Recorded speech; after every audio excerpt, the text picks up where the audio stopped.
Good morning बच्चों। हम अपना वही लोकतंत्र का चैप्टर कंटिन्यू कर रहे हैं, लोकतंत्र के परिणाम। आज हम उसमें देख रहे हैं आर्थिक समृद्धि और विकास, यानी फाइनेंशियली लोकतांत्रिक देश कितने समृद्ध होते हैं, कितना विकास उनमें होता है।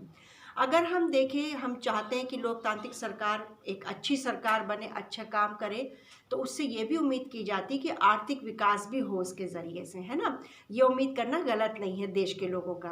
और अगर हम 1950 से 2000 का, सन 2000 तक, यानी तकरीबन 50 साल का अगर ग्राफ देखते हैं उठाकर, और अगर हम देखते हैं कि तानाशाही शासन और लोकतांत्रिक शासन दोनों की अगर हम तुलना करते हैं, तो वहाँ पर हम ये पाते हैं कि तानाशाही शासन में अच्छा आर्थिक विकास होता है बनिस्बत लोकतंत्र के।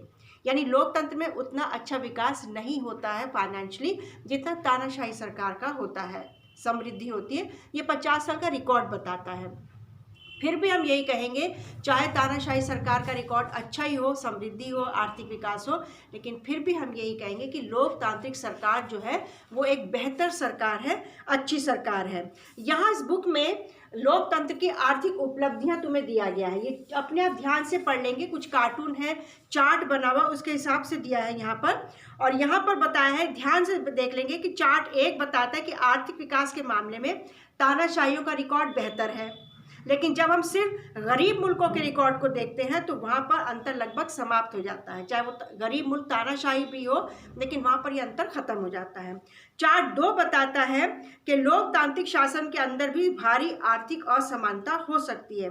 दक्षिण अफ्रीका और ब्राज़ील जैसे देशों में ऊपरी 20%, यानी ऊपर के 20% लोगों का ही कुल राष्ट्रीय आय के 60% हिस्से पर कब्जा, यानी अमीर लोगों का ही 60% आय पर कब्जा होता है अगर दक्षिण अफ्रीका और ब्राज़ील का रिकॉर्ड हम देखते हैं। जबकि सबसे नीचे के 20% लोग जो है राष्ट्रीय आय के मात्र 3% हिस्से पर जीवन बिताते, यानी गरीब जितने वो सिर्फ 3% हिस्सा उनको मिलता है आय का, लेकिन जो 60% हिस्सा है वो 20% जो अमीर लोग हैं उनके पास चला जाता है। तो यहाँ पर तानाशाही और लोकतंत्र दोनों की ही तुलना की। तो ये ध्यान से तुम लोग इस वाले चैप्टर को, मेरा मतलब इस पेज को ध्यान से पढ़ लेना। अब हम देख रहे हैं असमानता और गरीबी में कमी। आर्थिक समृद्धि की बात तो खैर है ही, लेकिन लोकतांत्रिक व्यवस्थाओं से यह उम्मीद रखना कहीं ज़्यादा तर्कसंगत है कि वो आर्थिक असमानता को कम करेंगी। ऐसा लोग मानते हैं कि जब देश में लोकतांत्रिक सरकार आती है, कोई भी सरकार चुनकर आती है, तो वो देश के हालात को अच्छा करेगी, आर्थिक समृद्धि होगी, आर्थिक विकास होगा, फाइनेंशियली लोग आगे बढ़ेंगे और गरीबी दूर होगी। जब देश में आर्थिक विकास तेज हो तब भी क्या आमदनी का वितरण इस तरह हो पाता है? यानी कहने का मतलब ये है कि अगर देश में फाइनेंशियली या इकोनॉमिकली देश में तरक्की हो रही है, तो क्या सबको उसका लाभ मिलता है? उस रुपए पैसे का अगर देश में तरक्की हो रही, तो क्या सबको लाभ मिलता है?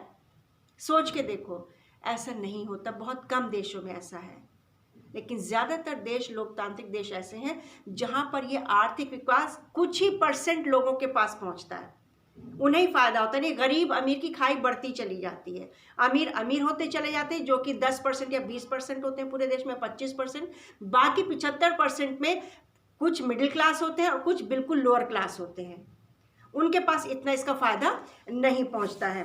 लोकतांत्रिक व्यवस्था राजनीतिक समानता पर आधारित होती है।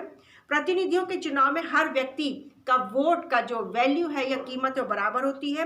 व्यक्तियों को राजनीतिक क्षेत्र में परस्पर बराबरी का दर्जा तो मिल जाता है, वोट देने का तो हक सबको मिल जाता है, लेकिन इसके साथ साथ हम आर्थिक असमानता को भी बढ़ता हुआ पाते हैं। मुट्ठी भर जो अमीर लोग हैं वो आय और संपत्ति में अपना अनुपात से बहुत ज़्यादा हिस्सा पाते हैं, कुछ ही लोग होते हैं। इतना ही नहीं, देश की कुल आय में उनका हिस्सा भी बढ़ता गया है, यानी जो इनकम है अमीरों को ज़्यादा है, गरीबों को कम होती है। समाज के सबसे निचले हिस्से के लोगों को जीवन बसर करने के लिए काफ़ी कम साधन मिलते हैं, उनकी आमदनी गिरती जाती है। कई बार उन्हें भोजन, कपड़ा, मकान, शिक्षा, इलाज जैसी बुनियादी ज़रूरतों को पूरा करने में भी मुश्किलों का सामना करना पड़ता है। ज़्यादातर लोकतांत्रिक देशों में ऐसा होता है। वास्तविक जीवन में लोकतांत्रिक व्यवस्थाएं आर्थिक असमानताओं को कम करने में ज़्यादा सफल नहीं हो पाई है कि इस खाई को, जो ये अमीर गरीब के बीच है, इसको कम कर दे, ऐसा नहीं हुआ है। वास्तव में ऐसा नहीं हो पाया है। लोकतांत्रिक सरकारें इस खाई को ख़त्म नहीं कर पाई हैं। अमीर अमीर होते जा रहे हैं, गरीब गरीब होते जा रहे हैं। हमारे मतदाताओं में गरीबों की संख्या काफ़ी बड़ी है, बहुत ज़्यादा हमारे देश में देखें। इसलिए कोई भी पार्टी उनके मतों से या उनके वोट से हाथ धोना नहीं चाहती है। फिर भी लोकतांत्रिक ढंग से निर्वाचित सरकारें गरीबी के सवाल पर उतना ध्यान देने को तत्पर नहीं जान पड़ती। फिर भी जब वोट आता है तो उस वक्त उनको मालूम है कि हमारे देश में 60 से 80% लोग गरीब हैं और वो इस वोट को खोना नहीं चाहती, क्योंकि ज़्यादातर गरीब लोग ही वोट करने जाते हैं और उस समय वो बहुत वायदे करते हैं, लेकिन जब चुनाव जीत जाते हैं, सरकार बन जाती है, तो गरीबों की आर्थिक ज़रूरतों की तरफ भी कोई ध्यान नहीं देता है।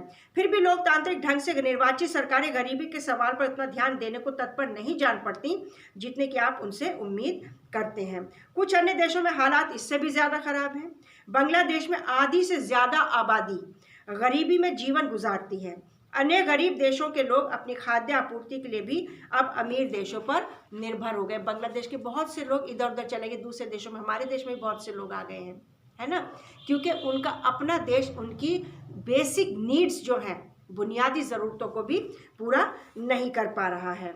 विविध सामाजिक विविधताओं में सामंजस्य। क्या लोकतांत्रिक शासन व्यवस्थाएं शांति और सद्भावना का जीवन जीने में नागरिकों के लिए मददगार साबित हुई हैं? ये हम देखेंगे। अब हम श्रीलंका का और ब्राज़ील का तुम लोगों को सबको उदाहरण मालूम ही है, हम पढ़ चुके हैं शुरू के पार्ट में। अब हम इसमें देखेंगे कि गैर लोकतांत्रिक व्यवस्थाएं आमतौर पर अपने अंदरूनी सामाजिक मतभेदों से आंखें फेर लेती या उन्हें दबाने की कोशिश करती। गैर लोकतांत्रिक देशों की बात हो रही है, यानी तानाशाही। जब कभी ऐसा होता है तो वो ऐसे मुद्दों से अपनी आंखें फेर लेती हैं, सामाजिक मतभेद जहाँ पर होते हैं। इस प्रकार सामाजिक अंतर, विभाजन, टकरावों को संभालना निश्चित रूप से लोकतांत्रिक व्यवस्थाओं का एक बड़ा गुण है। पर श्रीलंका का उदाहरण हमें इस बात की भी याद दिलाता है कि इस परिणाम को हासिल करने के लिए लोकतांत्रिक व्यवस्थाओं को स्वयं भी 2 शर्तों को पूरा करना होता है। यानी वो कह रहे हैं कि जो गैर लोकतांत्रिक देश हैं, तानाशाही देश हैं, वहाँ पर सामाजिक मतभेद जब होते हैं तो सरकार अपनी आंखें बंद कर लेती है, लेकिन लोकतंत्र में ऐसा नहीं है। जब सामाजिक मतभेद होता है तो सरकार उनको दूर करने की कोशिश करती है लोकतंत्र में, कि समाज में जो मतभेद हो रहा है वो खत्म हो जाए। लेकिन हमने श्रीलंका का जो पढ़ा था उदाहरण फर्स्ट पार्ट में, जब हमने पढ़ा था तो उसमें यही देखा था कि वहाँ पर ऐसा नहीं हुआ। हालांकि वहाँ पे लोकतंत्र था, पर ऐसा नहीं हुआ। यह गौर करना जरूरी कि लोकतंत्र का सीधे सीधे अर्थ बहुमत की राय से शासन करना नहीं है। बहुमत को सदा ही अल्पमत का ध्यान रखना होता है, यानी माइनॉरिटी और मेजॉरिटी। मेजॉरिटी में जो भी आता है उसको माइनॉरिटी का ध्यान रखना ही होता है। यह भी समझना जरूरी कि बहुमत के शासन का अर्थ है धर्म, नस्ल अथवा भाषा के आधार पर बहुसंख्यक समूह का शासन नहीं होता। हम ये 8th में पढ़ चुके हैं, 9th में भी पढ़ चुके हैं कि माइनॉरिटी और मेजॉरिटी, अल्पसंख्यक और बहुसंख्यक का ध्यान रखना पड़ता है। अगर बहुसंख्यक का दबदबा है तो अल्पसंख्यकों का भी, उनकी ज़रूरतों का भी ध्यान रखना पड़ता है। वो होता है धर्म, नस्ल अथवा भाषा के आधार पर अल्पसंख्यक हो सकते हैं, ठीक है ना। अगर किसी को जन्म के आधार पर बहुसंख्यक समुदाय का हिस्सा बनने से रोका जाता है तब लोकतांत्रिक शासन उस व्यक्ति या समूह के लिए समावेशी नहीं रहे। मतलब वही हम जो पढ़ चुके हैं, 8 से हम पढ़ते आ रहे हैं कि मतभेदों को खत्म करता है लोकतंत्र। इस तरीके से हम देख रहे हैं तो सामाजिक विविधताओं में सामंजस्य पैदा करने की कोशिश करता है लोकतंत्र। नागरिकों की गरिमा और आज़ादी, ये लोकतंत्र में ज़रूरी है कि यहाँ पर नागरिकों को इज्जत की जाती है, उनको पूरी आज़ादी होती है और उनको गरिमा भी दी जाती है। व्यक्ति की गरिमा और आज़ादी के मामले में लोकतांत्रिक व्यवस्था किसी भी अन्य शासन प्रणाली से काफ़ी आगे है। प्रत्येक व्यक्ति अपने साथ के लोगों से सम्मान पाना चाहता है। अक्सर टकराव तभी पैदा होते हैं जब कुछ लोगों को लगता है कि उन्हें इज्जत नहीं दी जा रही है।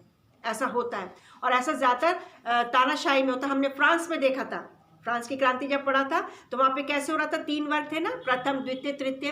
तो तृतीय वर्ग के साथ कितना ज़्यादा मतभेद हो रहा था। लेकिन लोकतंत्र में ये कोशिश की जाती है कि ये मतभेद ना हो, ये टकराव ना हो, लोगों को इज्जत दी जाए, नागरिकों को इज्जत दी जाए, पूरी आज़ादी संविधान के मुताबिक उनको दी जाए। और यही नहीं, स्त्रियों को भी इज्जत दी जाए और पूरा आज़ादी भी उनको दी जाए। वोट का अधिकार उन्हें दिया जाए, शासन में उनको अधिकार दिया जाए, संसद में उनको अधिकार दिया जाए। इस तरीके से लोकतंत्र में नागरिकों की गरिमा और आज़ादी का ध्यान रखा जाता है। लोकतंत्र में लगाई गई उम्मीदों को किसी लोकतांत्रिक देश के मूल्यांकन का आधार भी बनाया जा सकता है।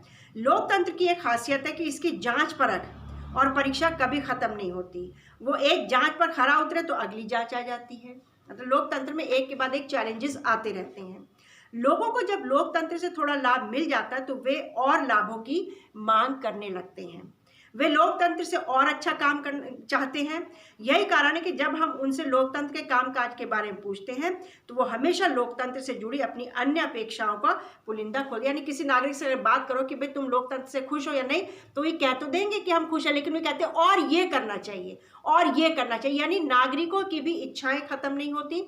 और लोकतंत्र जो है एक इच्छा नागरिकों की पूरी करता है, एक जांच में खरा उतरता तो दूसरी जांच शुरू हो जाती है। इस तरीके से लोकतंत्र के साथ होता है। लोकतंत्र के कामकाज से लोगों का असंतोष जताना लोकतंत्र की सफलता को तो बताता ही है, साथ ही यह लोगों के प्रजा से नागरिक बनने की गवाही भी देता है।